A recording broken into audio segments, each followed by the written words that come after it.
دو کوڑی کا انسان نبی کی شان میں گستاخیاں کر کے اگر یہ تصور کر رہا ہے کہ ہم نبی کی شان کو گھٹا رہے ہیں، نبی کی شان کو ہم ہٹا دیں گے، تو کان کھول کر سن لے، تو آج کی پیدائش ہے، ارے تمہارے باپ دادا کو گھٹا نہ سکے تو یہ ان کے چمچے، یہ ان کی اولاد نبی کی شان میں گستاخیاں کر کے اگر چاہے کہ ہم نبی کی شان کو گھٹا دیں تو میرے نبی کی شان کو اللہ نے اس قدر بلند فرمایا ہے، پوری دنیا کی طاقت مل جائے اور نبی کی شان کو گھٹانے کی کوشش کرے، پوری دنیا کی طاقتیں مل کر رہ جائے گی مگر میرے نبی کی شان میں ذرہ برابر بھی کمی واقع نہیں ہوگی۔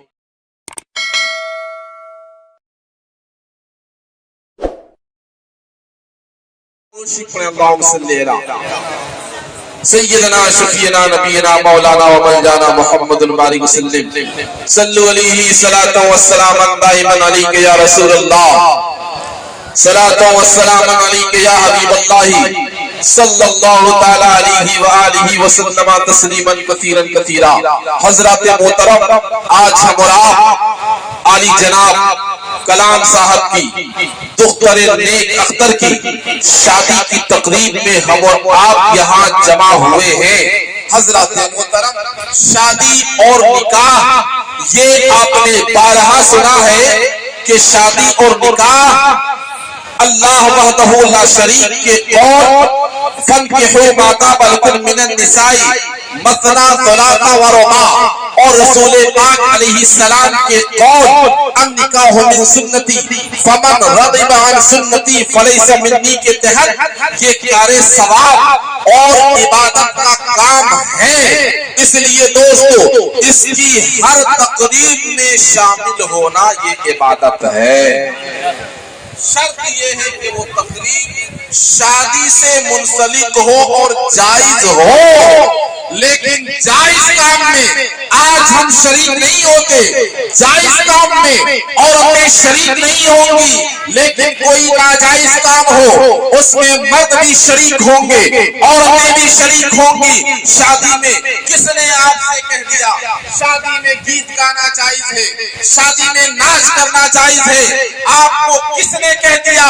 حضرات محترم، شادی میں بہت سارے ایسے رسم و رواج ہیں جو سراسر ناجائز و حرام ہے، لیکن اس میں عورتیں بات کرتی ہے اگر فلانہ کے گیت میں ہم نہیں جائیں گے تو وہ بھی ہمارے یہاں نہیں جائیں گی، ان کو برا لگ جائے گا۔ ان کے برا لگنے کا بڑا آپ کو خیال ہے؟ میری ماں بہنوں، اگر برا لگنے کا خیال آپ کو آنا چاہیے تو کسی نیک کام میں آنا چاہیے، اور کو گیت گانا کسی بھی صورت میں شریعت میں جائز نہیں ہے۔ میں نے پہلے بھی بارہا میں نے اس بات کو بتایا ہے، عورتوں کا گیت گانا ایک دور تھا، ایک زمانہ تھا جب عورتیں گیت نہیں گایا کرتی تھی، لیکن آج دوستو عورتیں گیت گا رہی ہے، اور بہت جگہ میں نے دیکھا کہ گیت ڈھولک بجا کر کی جاتی ہے، نال کو بجا کر عورتیں گیت گا رہی ہے۔ اس پر کیا پہلے کے زمانہ میں ہوتا یہ تھا کہ عورتیں گھر کے اندر تھوڑا بہت گالیاں کرتی تھی، لیکن دوستو آج کی ماں اور بہنوں کو مائک چاہیے۔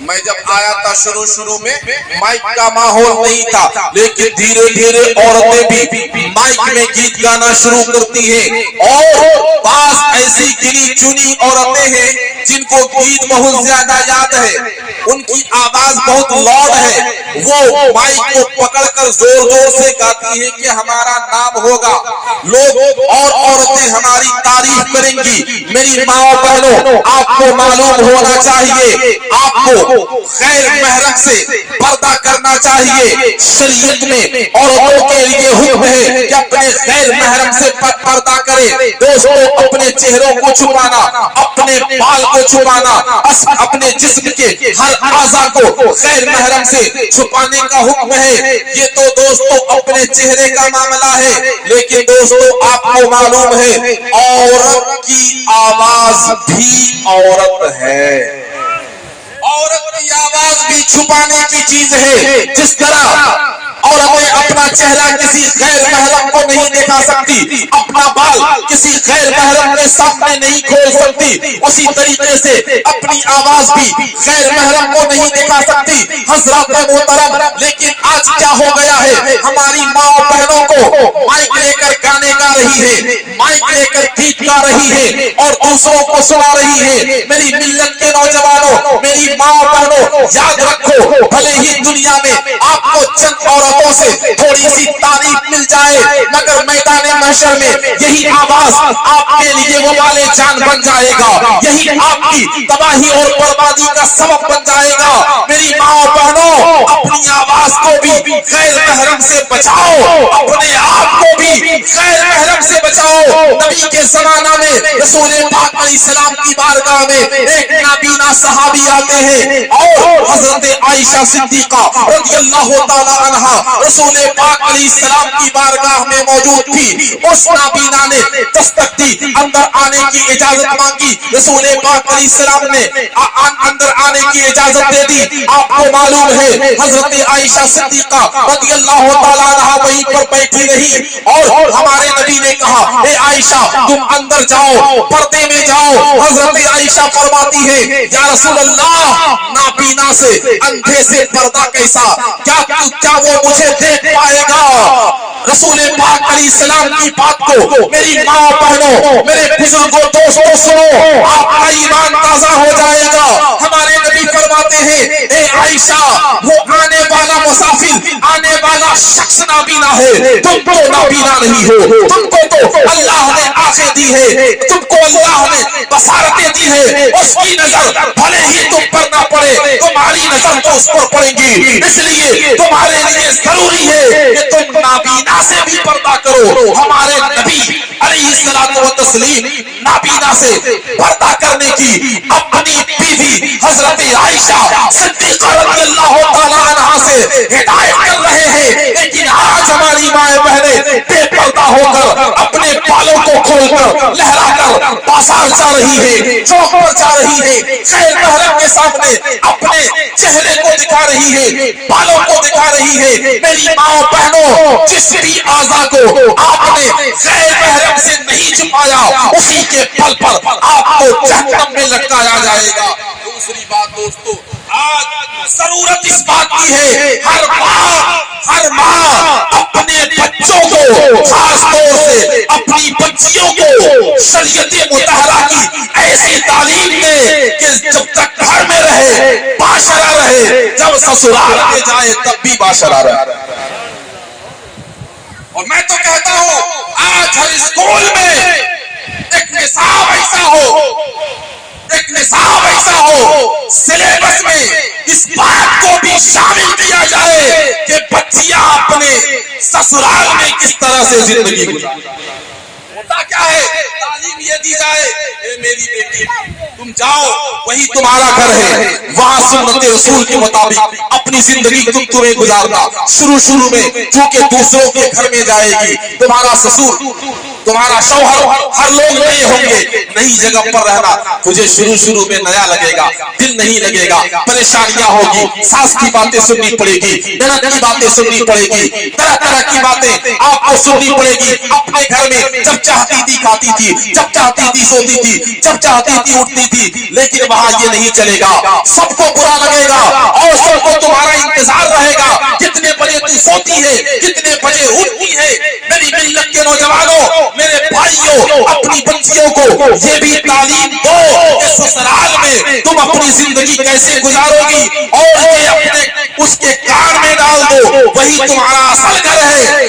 دکھ ہو، تکلیف ہو، پریشانی ہو، تمہیں وہی رہنا ہے، اس لیے کہ شوہر کا مرتبہ اس قدر زیادہ ہے۔ شوہر اگر کہے تمہیں پوری رات جاگ کر رہنی ہے تو بیوی پر واجب ہے کہ وہ پوری رات جاگ کر رہے۔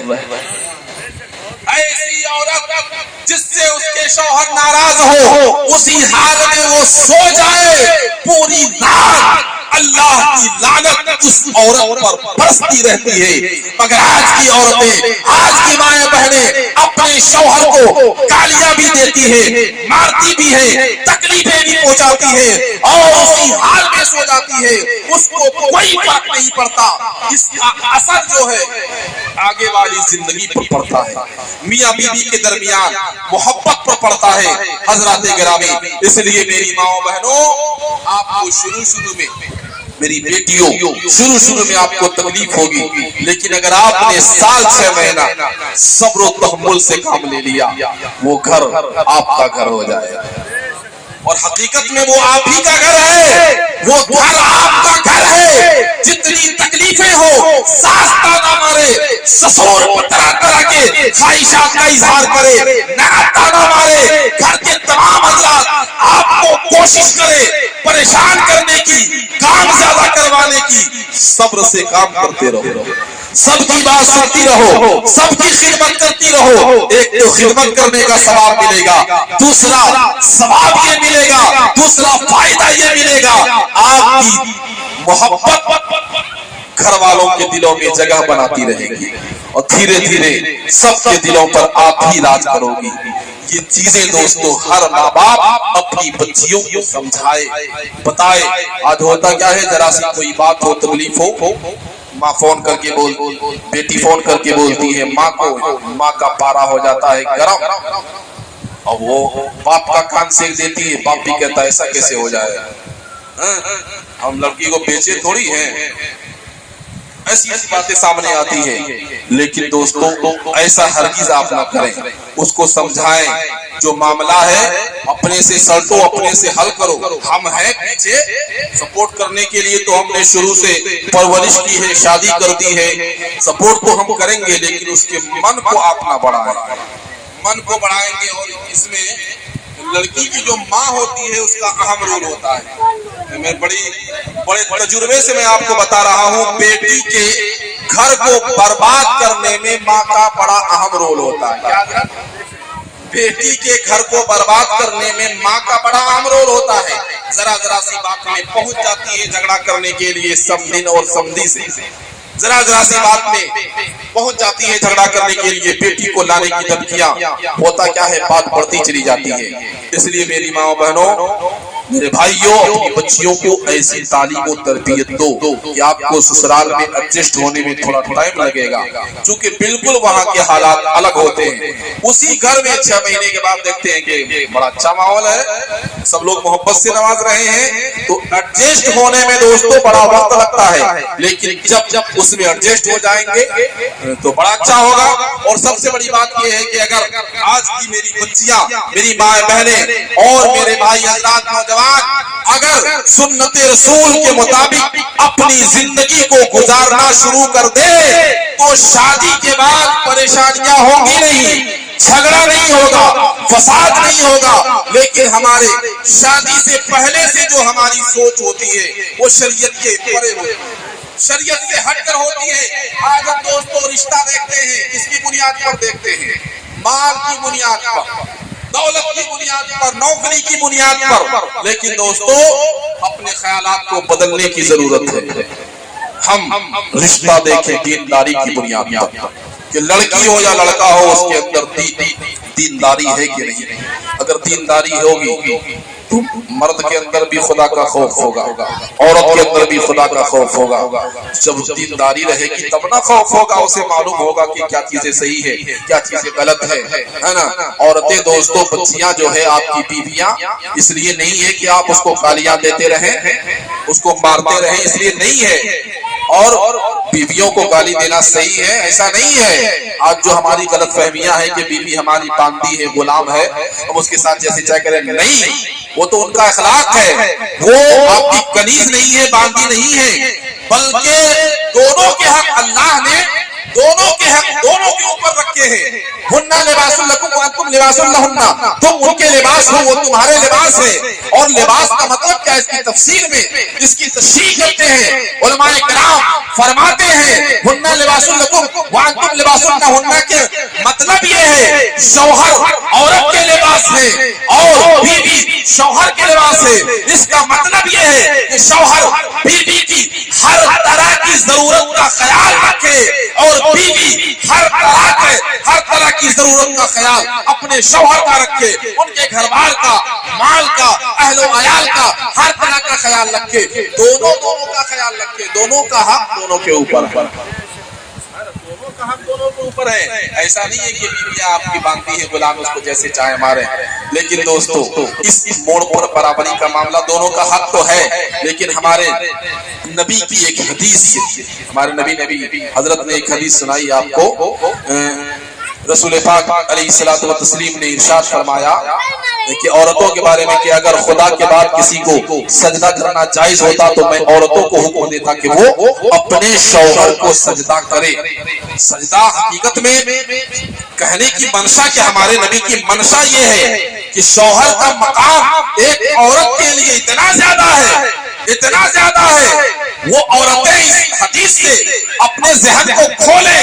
آج جو عورتیں اپنے شوہر کی برابری کرنا چاہتی ہیں، ان کی ایک بات کو سہنا نہیں چاہتی، زبان سے زبان درازیاں کرتی ہے، بسا اوقات گالیاں بھی دیتی ہے، شوہر کو مارنے کے بھی بہت سارے کیسز آئے ہیں۔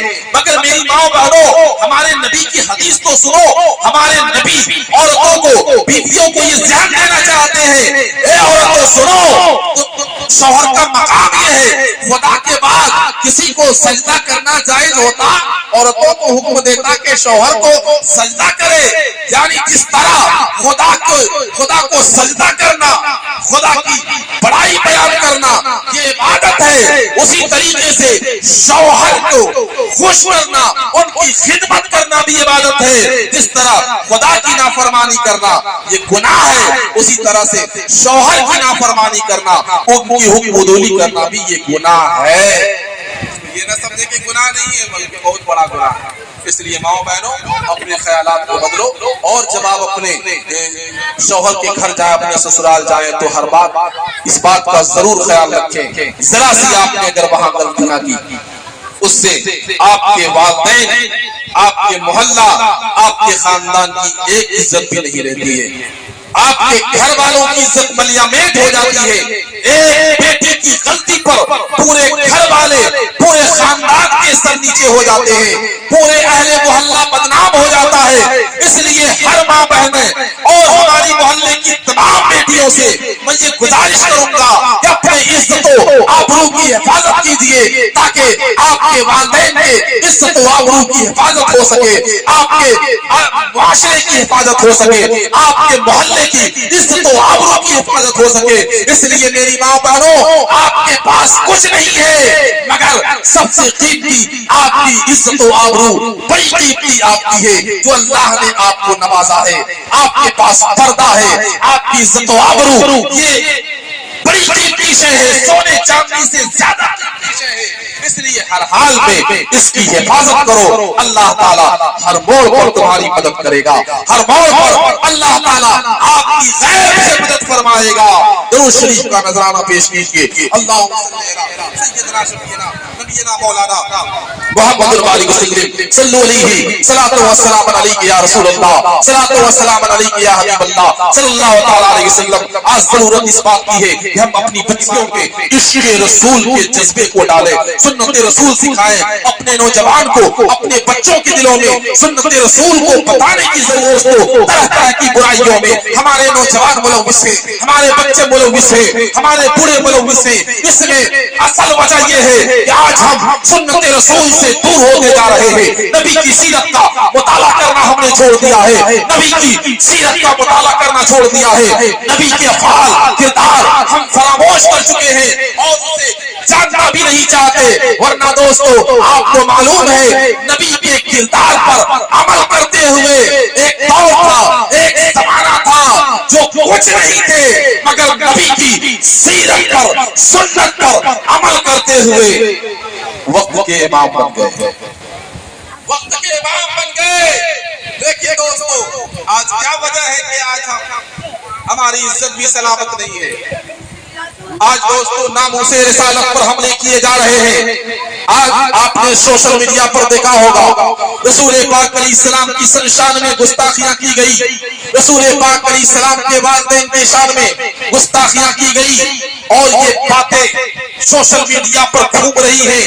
اور دوستو اس کے پورا اور البل پکنے سے یہ ایسا ہے جیسے کہ جان کے اوپر تھوکنا ہے, جان کے اوپر تھوکنا ہے. کا انسان نبی کی شان میں گستاخیاں کر کے اگر یہ تصور کر رہا ہے کہ ہم نبی کی شان کو گھٹا رہے ہیں, نبی کی شان کو ہم ہٹا دیں گے, تو کان کھول کر سن لے, تو آج کی پیدائش ہے. ارے تمہارے باپ دادا اس سے زیادہ پڑھے لکھے تھے, ایک دور تھا, ایک زمانہ تھا. آج جو پڑھے لکھے لوگ ہیں ان کے باپ دادا بہت زیادہ مہان تھے, بہت زیادہ گریجویٹ تھے, ہر ڈپارٹ میں پڑے ہوئے تھے, لیکن وہ نبی کی شان کو گھٹا نہ سکے. تو یہ ان کے چمچے, یہ ان کی اولاد نبی کی شان میں گستاخیاں کر کے اگر چاہے کہ ہم نبی کی شان کو گھٹا دیں, تو میرے نبی کی شان کو اللہ نے اس قدر بلند فرمایا ہے, پوری دنیا کی طاقت میں جائے اور نبی کی شان کو گھٹانے کی کوشش کرے, پوری دنیا کی طاقتیں مل کر رہ جائے گی مگر میرے نبی کی شان میں ذرہ برابر بھی کمی واقع نہیں ہوگی. کیونکہ نبی کی شان کو اللہ نے بلند فرمایا ہے. رب تعالیٰ فرماتا ہے وَرَفَعْنَا لَكَ ذِكْرَكَ, اے محبوب ہم نے آپ کے ذکر کو بلند کیا ہے, آپ کی ذات کو بلند کیا ہے, آپ کے مقام کو بلند کیا ہے, اور جن کے مقام کو رب تعالیٰ بلند کرے. آج تو کوڑی کا انسان اگر چاہے کہ ہم اس نبی کی شان میں گستاخیاں کر کے ان کی عزت کو کم کر دے, اما آپ جتنی بھی گستاخیاں کرو گے نبی کی شان اور زیادہ بڑھتی چلی جائے گی, اور زیادہ بڑھتی چلی جائے گی. اور آج جو رسول پاک علیہ السلام کی امت کے دلوں میں نبی کی محبت کا جذبہ تھوڑا دبا ہوا ہے تمہاری گستاخی کی وجہ سے, اور وہ ابھر رہا ہے اور اسی طرح ابھرتا رہے گا. جب بھی رسول پاک علیہ السلام کی ناموس پر حملہ کیا جائے گا, عاشق رسول ایسے ہی میدان میں اتریں گے اور دنیا دیکھے گی نبی کا مقام کل جس طرح تھا آج بھی ویسا ہے اور قیامت تک ویسا ہی بلند و بالا رہے گا. سبحان اللہ. دوستو کٹ نہیں سکتا. آج دوستو ہم پر جو ایک وقت تھا آج سے 50 سال پہلے کے حالات کا جائزہ لیں. ہماری اوقات کیا تھی, ہماری عزت کیا تھی, ہماری عظمتیں کیا تھی, لیکن آج دوستو اپنے گریبان میں جھانک کر دیکھیں آج ہمارے حالات ہمارے معاشرے میں کیا ہے. اس میں وجہ کیا ہے دوستو, ہمارے اندر کمی ہے. ہم نے مسجد کو چھوڑ دیا, ہم نے مسجد جانا چھوڑ دیا, نماز پڑھنا ہم نے چھوڑ دیا, رسول پاک کی سنت پر عمل کرنا چھوڑ دیا, نبی کے کردار کو ہم نے چھوڑ دیا. آج کہتے ہیں کہ اسلام جو ہے وہ پھیلا ہے, میں بھی کہتا ہوں اسلام تلوار کے زور سے پھیلا ہے, مگر دوستو وہ تلوار کوئی لوہے کی تلوار نہیں تھی بلکہ وہ کردار کی تلوار تھی. اس لیے کہ لوہے کی تلوار سے گردن کو اڑایا جا سکتا ہے, گردن کو چھپایا نہیں جا سکتا. اور تاریخ گواہ ہے, ایک تو نہیں سینکڑوں ایسے واقعات ہیں کہ نبی کے کردار کو دیکھ کر ایمان لے آئے. سبحان اللہ. نبی کے کردار کو دیکھ کر ایمان لے آئے. تو ہم نے نبی کے کردار ہی کو چھوڑ دیا ہے اور سوچ رہے ہیں, غور کر رہے ہیں کہ ہم خسارے میں ہیں, ہم نقصان میں ہیں. آج ہماری عزت نہیں ہے, آج ہمارا مقام نہیں ہے. آج تمہارا مقام نوجوانوں کہاں سے ہوگا؟ شادیوں میں ناچ گانا تم کرتے ہو, دیوالی میں دیے تم جلاتے اپنے گھروں میں. مجھے تو بڑا افسوس ہوتا ہے غیر مسلموں کے تہواروں میں مسلمان جو ہے دیا جلا رہے ہیں, راکھی باندھ رہے ہیں. میں آپ کو بتاؤں ٹیکے لگا رہے مسلمان. میں نے بارہا اس بات کو بیان کیا ہے, من تشبہ بقوم فہو منہم, جس نے کسی قوم سے مشابہت اختیار کی تو وہ اسی میں سے. آپ اگر کسی قوم کی مشابہت اختیار کرتے ہیں تو دوستو آپ اپنے ایمان کو بھی نہیں بچا پائیں گے. تو پھر مسلمان ہو کر آپ کا مقام بلند ہونا تو یہ دور کی بات ہے. پہلے آپ اپنے ایمان کو بچاؤ. دنیا کے چکر میں آ کر, دنیا کی رنگینیوں میں آ کر, عیش و طب میں آ کر کے دنیا عیش کر رہی ہے, دنیا ناچ رہی ہے, دنیا گا رہی ہے. اس کے چکر میں آ کر آپ بھی نافرمان نہ بنو, بلکہ آپ تو اپنے اندر عشق رسول کو رکھو کہ ہم ایمان والے ہیں. ہم دنیا کیا کرتی ہے ہمیں کیا مطلب یار. آپ کا عمل آپ کے ساتھ ہے. دنیا نماز نہیں پڑھتی تو ہم بھی نہیں پڑھیں گے. دنیا شراب پی رہی ہے ہم بھی پیئیں گے. دنیا تاڑی پی رہی ہے ہم بھی پیئیں گے. دنیا جوا کھیل رہی ہے ہم بھی کھیلیں گے. میرے نوجوانوں, دوسروں کو دیکھ کر آپ کو اگر سیکھنا ہے تو نیکیاں سیکھ لو, برائیاں کیوں سیکھتے ہو, نیکیاں سیکھو. اور میں بتاؤں آپ کو دوستو, اگر آپ نے دوستوں کے صحبت میں رہ کر کسی بری چیز کو انجام دیا ہے تو آپ یاد رکھنا اور کان کھول کر آپ سن لیں, وہ دوست آپ کے گناہ کو بانٹ کر نہیں لے گا, بلکہ آپ آج کہیں گے کہ ہم کہتے ہیں کہ ہم نہیں جانے والے تھے, ہم جو ہے نماز ضد کرنے لگے تو ہم چلے گئے. ایسے کیسے آتے ہیں دوستوں. میں آپ کو بتاؤں, میں نے بارہا کہا ہے, جس دوست کے کہنے پر آپ نے برائی کو انجام دیا ہے وہی دوست, گہرا دوست, آپ کی موت پر, آپ کے مرنے کے بعد اگر وہ کلکتہ میں ہے, دلی میں ہے, وہ فلائٹ کو پکڑ کر آ جائے گا, محبت ہے, مٹی دینے کے لیے آ جائے گا, لیکن مٹی دینے کے بعد کیا کہے گا, دوست جہاں تک نبھانا تھا ہم نبھا دیے, آگے تم جانو تمہارا اعمال. جب ہم اور ہمارے اعمال ہی جانیں گے دوستوں کی صحبت میں رہ کر ہم برائی کو انجام دیں گے. کہیں چار لوگ بیٹھ کر ہم اپنی نماز کو چھوڑ دیں, برائی میں جوا کھیل رہے ہم بھی چلے جائیں, کوئی نشہ کر رہا ہے اس کے ساتھ چلے جائیں, دوستو یہ آپ کو میدان محشر میں کام نہیں آئیں گے. آپ کی جو نیکیاں ہے, اصل پونجی آپ کی نیکیاں, آپ سے حساب آپ کے اعمال کے بارے میں ہوگا. اس لیے آپ جو ہے اپنے اعمال کو سنوارنے کی کوشش کریں. اور شادی بیاہ میں جو یہ برائیاں ہیں, ڈانس کی محفلیں اور ڈی جے بجائے جاتے ہیں, ہر حال میں اس سے توبہ کرے اور اس کو دور کرے, چونکہ اس کا اثر شادی کے بعد والی زندگی پر پڑتا ہے. شادی کے بعد والی زندگی پر, جو شادی میں آپ نے گناہوں کو انجام دیا ہے, اس کا اثر شادی کے بعد والی زندگی پر پڑتا ہے. اور جھیلنا کس کو پڑتا ہے, گھر والے, چاہے بیٹا کا باپ ہو یا بیٹی کا باپ ہو. بیٹا کا باپ کہتے ہیں مجبور ہے, دیجیے نہیں لے جانے والے تھے, نہیں جاتے تو بڑکا بیٹا جو ہے نا بارات نہیں جاتا ہے نا. ہاں, کچھ نوجوان جو ہے, کچھ نوجوان کہتے ہیں کہ ہم کچھ کام نہیں کریں گے اگر ڈی جے نہیں ہوا تو. مت کرو بھائی, مت کرو. بہتر ہے کہ ایسے خبیثوں کو, ایسے گناہگاروں کو, ایسے شرابیوں کو شادی میں شامل نہ کرو, بارات میں شامل نہ کرو. اگر جو برائی کی طرف مائل کرنے کی ضد کرتے ہیں اس کو چھوڑ دو, چونکہ اس کو نہیں چھوڑو گے تو خدا کو ناراض کرنا ہوگا. اس لیے جس سے خدا ناراض ہو اس کا رسول ناراض ہو, کیوں نہ ہم اسی کو چھوڑ دیں. بھلے ہی برا لگے. اللہ کے گرامی, شریعت پر چلنا بہت آسان ہے, مگر چلنے کی کوشش کریں گے تب تو. اس سے نقصان ہر طرح کا دوستو, لڑکا کے باپ کو ہوتا ہے, بیٹی کے باپ کو ہوتا ہے. یہ ناچ گانے ڈی جے سے نقصان لڑکی یا لڑکا کے باپ ماں کو نقصان کے علاوہ فائدہ ذرہ برابر بھی نہیں ہوتا ہے دوستو. اس لیے میرے نوجوانوں, آپ کے گھروں میں بھی شادیاں ہوں گی, کوشش یہ کریں کہ اپنے شادیوں کو گناہوں سے بچاتے ہوئے آپ حضرات